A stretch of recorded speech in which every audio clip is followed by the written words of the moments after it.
So, what do you think's gonna happen? Huh?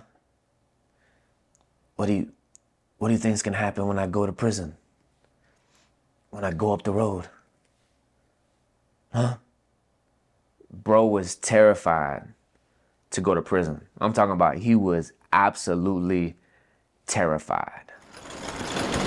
All right, good afternoon. This is State of Florida versus Stephen Testa with multiple cases before the... What's poppin', man? It's your boy E.I. the King, and this is the Incarceration Podcast, where I talk about prison, pre, post, and present, and how everything that I experienced throughout my incarceration has forever changed my life. This is the Incarceration. Forever Convict family, listen, we are on the journey to 5,000 subs. We are almost there. Listen, the goal is to get there before Christmas. So we got a little over 30 days to get there. So if you have not subscribed, scroll down right now to a tiny bit, subscribe. And if you have, share this video with somebody you know hasn't. If you've been incarcerated, whether you've been in a county jail, state or federal prison, man, share your stories, put them in the comments below. And if I haven't addressed or spoken on a specific topic about incarceration that you've experienced or you're interested or curious about, man, put it in the comments so we could talk about it. So listen, just run it up, just blow up this channel, and I'll continue to follow the journey. So I'm in the county jail and I'm going back to prison my second time. So whenever you go to county, especially like my county jail, like it wasn't in a huge city, Sarasota, Florida. So it's a smaller county jail. And even if you're going to prison, you're in a prison pod. But from my experience, the times that I've been to county jail, of course, there'll be a few guys who've been to prison already in that pod previously.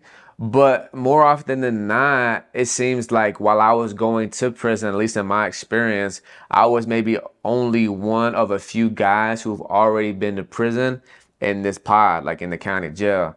So the people who are facing prison time and they know that they're going up the road, who've never been to prison before, oh man, they're coming to me and the other guys who've been to prison and they're asking us a million questions. And I didn't blame them. You know what I mean? I understand how it was when I was 18 years old, going to prison for the first time. Well, knowing I was going to prison when I was in the county jail, I was absolutely terrified. You know, so I heard war stories, of course, of my homies who came home from prison, you know, who were in the streets and, you know, went up the road and came back. So I heard all the stories. I watched the TV shows and seen it on movies and, of course, heard stories in the county jail. But whenever I knew I was going to prison or facing prison time, I wanted to do my own research as much as I possibly could. So I was asking a million questions as well. So I understood when these guys were asking me questions about prison. But this one dude, man, he kept pulling up on me. I remember I'd be working out. You know, I was never really too friendly, especially like in the county, and I knew I was going to prison. It was a violation of probation. I already know I'm going to go to prison for another 2 years. So I just, you know, I'm in the county. I'm just doing my workout grind and, you know, getting back into word. God led me to repentance immediately. So I'm back focused on the Lord. And I'm just staying to myself, you know, just working out. And he would always pull up on me, you know, like when I'd be done working out and I'm, you know, eating my workout meal, you know, watching the TV or whatever. And he would always pull up on me while I was by myself and he'd be like, hey, let me holler at you, bro. I'm like, what's good? I already know he's asking me questions about prison. So I just remember he would always come to me asking me about prison. But this is something that was different about his questions. He didn't tell me the first couple of times when he started asking me about prison. But then I think as he began to like see my personality and he felt like I was trustworthy and I was cool and, you know, I wasn't like on some crazy like jitterbug, like gang banged out type of mentality. I wasn't going to put him on blast to the dorm or whatever. He began to open up to me and tell me that he actually worked in prison. He said, but not a guard. I wasn't an officer. I wasn't an officer. You know, I was a maintenance man. You know, he made sure that he explained to me he was a maintenance man and he only worked there for a couple weeks and, you know, he quit because he didn't want to be in the prison environment or whatever. He got back caught up in the street life or whatever. So he was just asking me if I thought that the prison administration would know. And he did it kind of like, subtly. He wasn't too like adamant about that topic, but he did let it out over time. So I kind of believed him. I really didn't think anything of it. I thought maybe he was a maintenance man and he was just curious, of what he was facing whenever he went up the road, because I think he already knew he was gonna, accept his plea deal and that he was gonna go to prison. So he was obviously scared though about going to prison, which is normal. Guys who've never been to prison the first time, they got a million questions because they're, in fear of the unknown. But this guy, he was a little bit more fearful. So the day comes, we're going to prison. Well, that morning, 3 o'clock in the morning, 4 o'clock in the morning, while you're in the county jail, the transit officers never let you know what day or what time you're leaving because of security purposes. They do their rounds during count, they hit your cell, pack your stuff up. You're going up the road, So I'm waiting to get transferred, go up the road because the county time's hard time. I can't wait to go back to prison. I already did a ride before. I already know what's ahead of me. I just want to go up the road, man. Do my little 2 years, get my swole on, get back, focus on the Lord, and man, just go home. It's different whenever you've already been to prison before. You know what to expect. You know how to do your time. And I did more time my first bit. I did 2.5 years. So to me, going back to prison only after being out for 8 months, of course, it sucked. But I knew that 2 years was just a quick vacay, and I already knew what to expect. So I was ready to go back up the road because prison time is way better than county time. So, but guess who's on the van with me going to prison? A scary guy. So I can see, man, that morning. And once again, man, it's understandable. Guys who've never been to prison before, they're scared. So you can see it, in people's face, even for the most part when guys are trying to mask it, and not look nervous and not look scared. But man, it's written all over his face. He's pale white and he's just looking terrified. I've mentioned before on the incarceration, it's a whole season. So I think it might be episode 1 or episode 2, man. After this video, go check it out. It's another playlist. It's called The Incarceration. All I do is tell like chronologically, like detailed prison stories.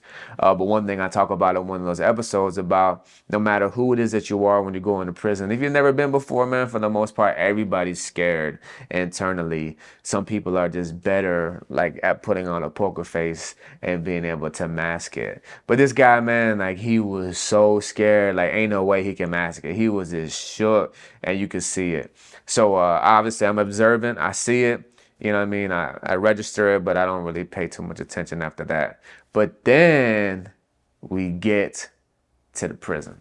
So right when we get to the prison, I'm talking about immediately, right whenever, the police, from the prison, they get on the van, they're screaming, they're yelling at everybody, telling everybody what to expect. Just the whole charades and, the whole first day ordeal, trying to intimidate everybody, scream and yell, get everybody off the van, make everybody strip down, get butt naked, squat and cough, put aside our property, do all this stuff, give us the whole stupid speech about what to expect, and they don't play, and this is their house, and the whole first day experience right after, like, and I think maybe even in the middle of that whole ordeal, one of the officers comes out from like intake, and I think he might have been a sarge. He says such and such, calls the guy's name, and him and another officer come up, and he's like, yeah, yes sir, and they go up and they cuff him up immediately and they take him.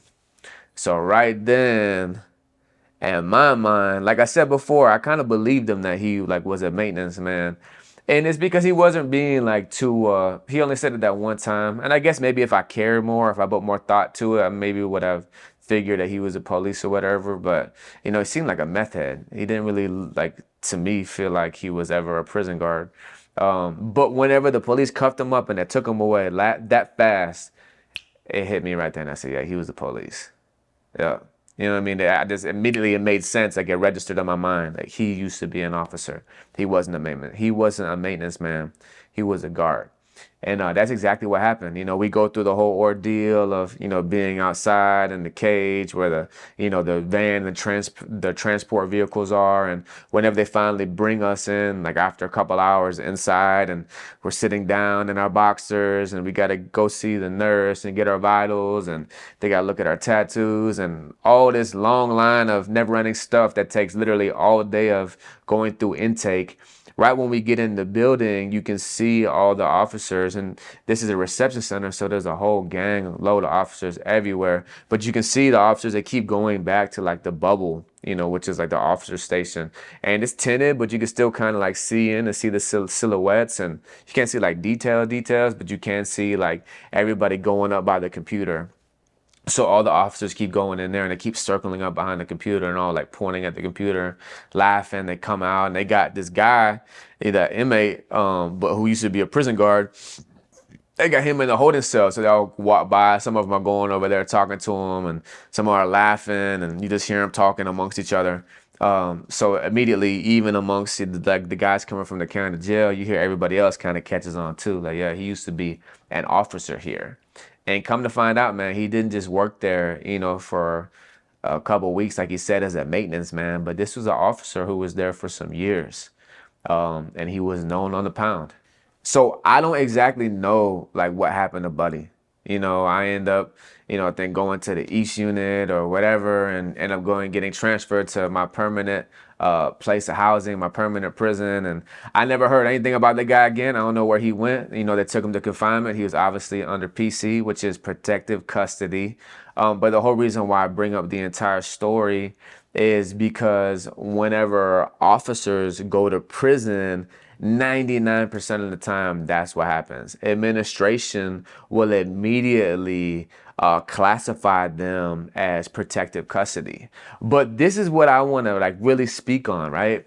Because when people hear like PC, like you hear like in rap music all the time, like, oh, you PC, like you a check-in, like you're scared to be on the pound, so they go to protective custody. Like a lot of celebrities do that because they're celebrities, you know what I mean? So some of these convicts, man, they're animals. So they would love to get some, some celebrity booty, some of these rapists or, sexual predators or just violent people. They love to try to extort or wet up or whatever some of these celebrities. So it's known and it's common that a lot of celebrities can go PC. But some of them, man, nah, they're standing alone too, and they going straight to GP, going straight to the pound. You know what I mean? They gonna be with the killers, and they gonna be in there if they on that type of time. They gonna be in there on that type of time too, whatever.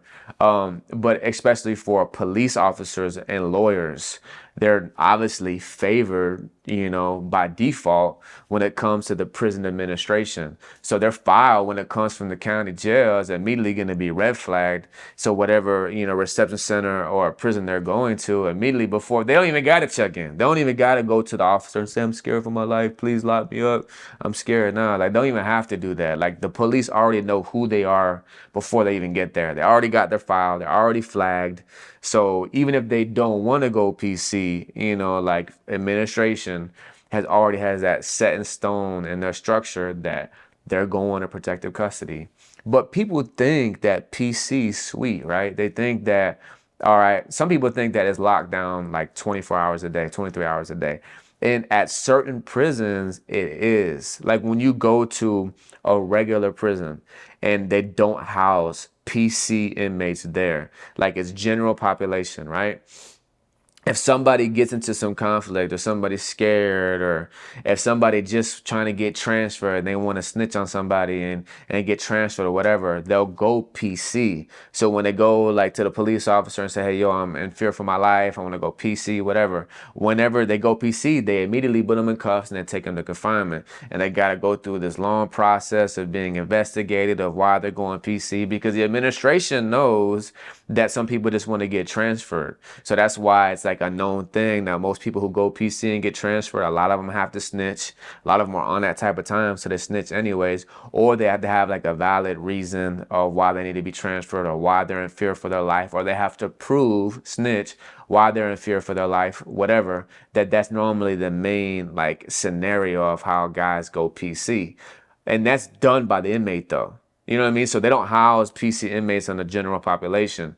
And when the guys check in, they'll put them in confinement and they'll lock down, 23, 24 hours a day, get an hour rec, 23 hours a day until they transfer them to another institution. They can get off PC, they can go back to general population, or like the guy that I was just mentioning, the officers or the high case lawyers, they'll be housed permanently under PC. And now that's what I want to talk about today is the permanent housing PC units. Ain't that sweet, man? Don't get me wrong. Like a lot of these units, and not everybody on the PC, man, is like soft and scary. I'm not trying to imply that either, because sometimes administration will enforce certain inmates to go PC. Like an inmate could get stabbed like time and time again. Like he keeps getting stabbed on the pound. He gets stabbed on the pound, gets sent to the hospital, comes back, gets stabbed again, goes to another prison, gets stabbed again, because there's some type of gang war going on. And even though he's not going PC, he's like, nah, I refuse to go PC. The administration can like force him to go PC. So I'm also want to like clarify that too. I'm not trying to say like anybody who ever went PC or whatever is soft, nothing like that. But what I'm trying to explain is some people think that just because the police or these lawyers go to PC units that they're safe. And that's not true. Because some of these PC units, like I just mentioned, and that's why I had to explain that, some of these guys that will be like in gangs and they'll be caught up in the big gang war, or they'll be ex-gang members and they choose to like get inactive and they fold, and their own gang what's them up or whatever the case may be. When the administration makes these guys go PC, you got some cold-blooded killers, you got some savages, you got some guys who just aren't cops, who just aren't attorneys, who just aren't sexual offenders or sexual predators with crazy sex cases, who can't be on the pound. These are, there's killers back there too. So I've heard crazy stories about guys in the PC unit, that, and especially guys who maybe not be like the most savage killer like on the general population pound, but the moment he gets in the PC unit and he sees all this other shark bait around him, he feels like he's the biggest shark. So yeah, man, but I don't know about every state. I'm pretty sure I've heard about certain states, man, that house like officers and attorneys like separately, away from the other protective custody inmates, because like I mentioned, some of the other protective custody inmates don't really classify as protective custody because they didn't put themselves there, administration did, or even if they did, they're still like extremely violent or whatever. So once again, man, the whole point of this episode was to give you a snapshot of an experience that personally that I seen somebody go through, a guy in the county jail who turned out to be a prison officer who went to prison and was forced to go PC. So listen, man, this is just another inside look of what prison is like. So Forever Convict family, once again, we are on the journey to 5,000 subs. If you haven't subscribed, subscribe right now. Please share this video. Go ahead and put your comments. Go ahead right below. Any of your prison stories, jail stories, any questions you got, man, we're going to talk about it. So y'all stay tuned and y'all keep following the journey, man. Let's blow up this channel. And once again, if you did not know, I am a rapper. My artist name is E.I. the King. You can find me on all music platforms, Apple Music, Spotify. All the links are below. I also have another YouTube channel. It's my official artist channel with my music videos. All the music is definitely, a lot of it is about prison as well, and that YouTube channel is in the description below. It is E.I. the King on YouTube, and I also have a Patreon. I will be releasing exclusive, never before seen prison footage, so it's under construction right now. Everything is in the description box below, so y'all check it out.